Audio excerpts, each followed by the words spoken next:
హుజూరాబాద్ పట్టణంలో దొంగలు రెచ్చిపోతున్నారు. నిర్మాణంలో ఉన్న ఇండ్లను టార్గెట్ చేసి కొత్త తరహా దొంగతనాలకు పాల్పడుతున్నారు.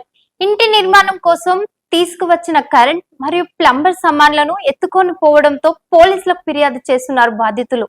కరీంనగర్ జిల్లా హుజూరాబాద్ పట్టణంలో మామిండ్లవాడ ప్రాంతానికి చెందిన మంచికంట్ల శ్రీనివాస్ ఇంటి నిర్మాణం చేపట్టి కరెంట్ సామాన్లు తీసుకువచ్చి ఇంట్లో పెట్టాడు.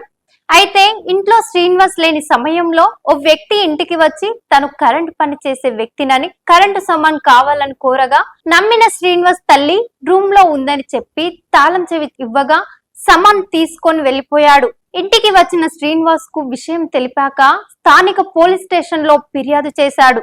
ఇదే తరహాలో పట్టణంలోని బండ అంకుశ్ వాడకు చెందిన కుమార్, జమ్మికుంట రోడ్డుకు చెందిన మధు తమ ఇండ్లు నిర్వహిస్తున్న క్రమంలో ఇంటి నిర్మాణం కోసం తెచ్చిన కరెంట్ ప్లంబర్ సామాన్లను దాదాపు 40,000 రూపాయల విలువ గల సామాన్ ఎత్తుకెళ్లారని పోలీసులకు ఫిర్యాదు చేశామంటున్నారు బాధితులు. ఫిర్యాదు అందుకున్న పోలీసులు సీసీ కెమెరా ఆధారంగా విచారిస్తున్నారు.